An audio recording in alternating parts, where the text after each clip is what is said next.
Hello, team players! Today we're teaming up with 20-Sided Adventures to bring you another Monster Mash build.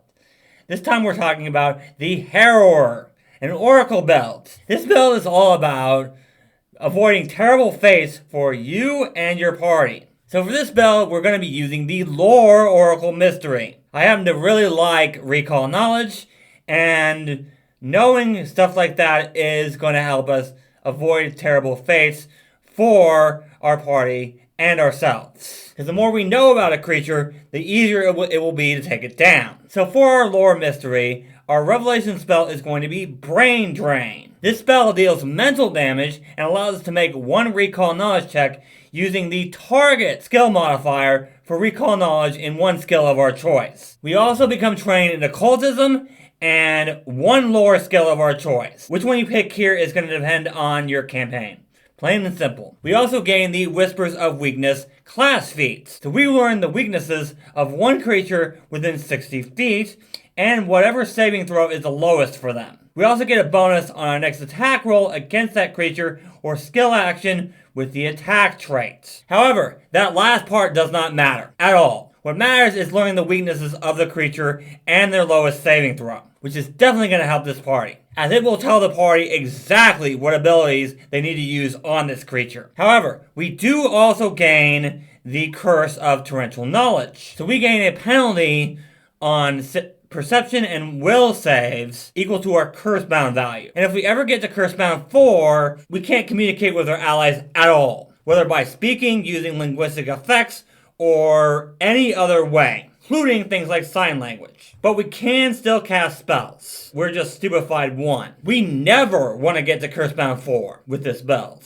But otherwise, this curse doesn't affect us very much. The penalty to perception and will saves does hurt a little bit, but we pretty much want to be constantly able to communicate with our allies. That's about 90% of what this build does, so we need to be refocusing as much as possible. For Ancestry, we're going with the Sharp-Eared Catfolk. This will give us a better chance to find undetected creatures. We can also point them out as a free action. This build is all about altering fate, so being able to find undetected creatures will really help us with that. And for our Ancestry feat, we're going to take Cat's Luck. So now we get to reroll a reflex saving throw once per day, as long as we fail. This is really going to help with another Ancestry feat we're going to take later on. For attributes, Charisma is our most important.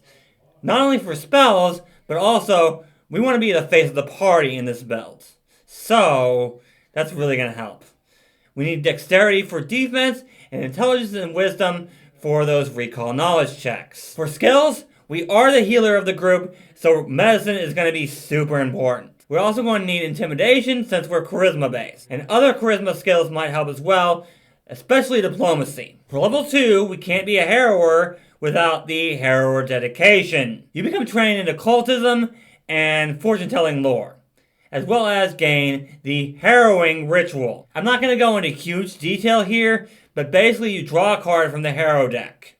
This is done by rolling a d6. Then you make a occultism or fortune-telling lore check. And depending on how you do, the target gets a reroll with a bonus or penalty to one check associated with what you drew from the deck. And you can use this ritual on an ally, making this a fantastic teamwork option. Also, once per day during your daily preparations, you can draw a card from the deck. This becomes your active Harrow Omen. You gain the Avoid Dire Fate reaction. If you have an active Harrow Omen and you fail or critically fail a check associated with that omen, you treat the failure as a success or a critical failure as a failure. However, you lose your Harrow Omen after using this ability. So you basically get to use the ritual on yourself once per day without actually using the ritual, which means you can use the actual ritual on an ally instead of yourself. It's a little risky, but it's well worth it if you succeed. For level 3, I've gone with Canny Acumen for our Fortitude saves. After all, our Fortitude saves is going to be our lowest save, and we're not going to get expert in it until around level 9. So, it's a good idea to get that now rather than later. Next at level 4, we're going to take Restore Omen. So, we can spend 10 minutes to draw a card from the Harrow deck and gain a new omen. So even if we used Avoid Dire Fate, we can get our omen back, which is even more of a reason to use the ritual on an ally rather than ourselves, because we can just spend 10 minutes to get our omen back, whereas the actual ritual takes 1 hour. So there's really no reason to use it on yourself. But if you have the time, you can definitely use this on an ally, and it's really going to help them. At level 5, we're going to take Lucky Break. So now we can use Cast Luck on any saving throw, an athletics check, or an acrobatics check. So the chances of critically failing a saving throw are now almost non-existent. We're never going to be using an athletics check in this build, but acrobatics we might use sometimes.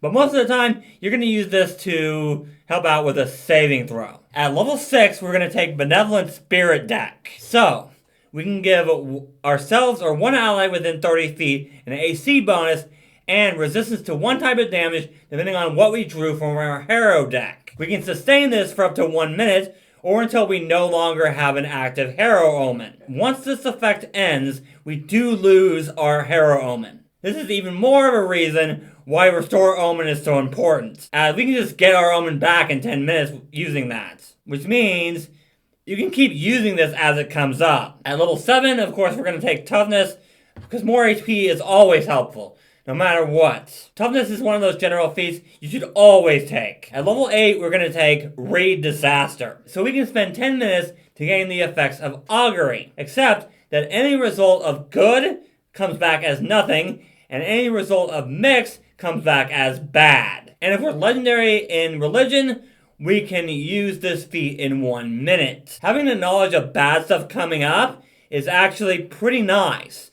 If we ask the right questions, we could definitely avoid some terrible fates just from this Augury spell. So, this is definitely worth taking. As for level 9, it's time for Luck of the Clouder. So when we use Cat's Luck, any allies that were within 10 feet of us that also fail a saving throw against the same effect, like the same spell, they also get a reroll. So if the entire party is hit by a fireball, then anyone that fails gets to reroll. This also works on Fortitude and Will saves, thanks to Lucky Break. And the final feat I'm going to talk about in this video is Roll the Bones of Fate. We get to roll a d4 and apply one of the following effects depending on what we roll. If we roll a 1, then you or an ally within range gets a reroll against an attack or skill check. If you roll a 2, an enemy makes a will save against our spell DC, and on a failure, they have to re-roll their next attack roll or skill check and take the lower result. If you roll a 3, we get both effects. And if you roll a 4, then every creature within range has to re-roll their next attack roll or skill check. If the highest they roll is an odd number,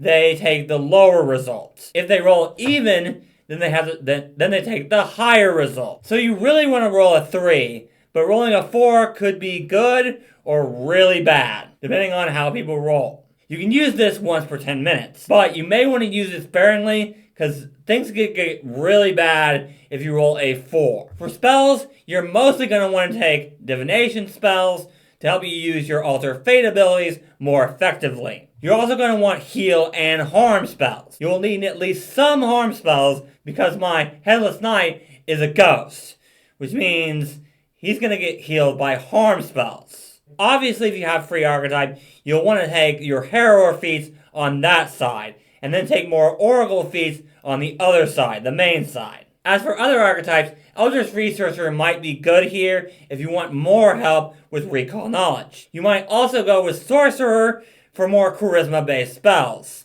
or Bard because occult spells are really going to help this build a lot. And finally, Herbalist or Alchemist can really help this build as well, especially if you don't want to take harm spells, because, believe it or not, undead creatures can heal from elixirs of life and other alchemical items. So if you don't want to take harm spells to heal our Headless Knight, you can go Herbalist or Alchemist to get elixirs of life, and those will heal him. If you guys enjoyed this video, leave a like and leave me a comment, either here or on my Discord server. You guys can absolutely tear my build apart.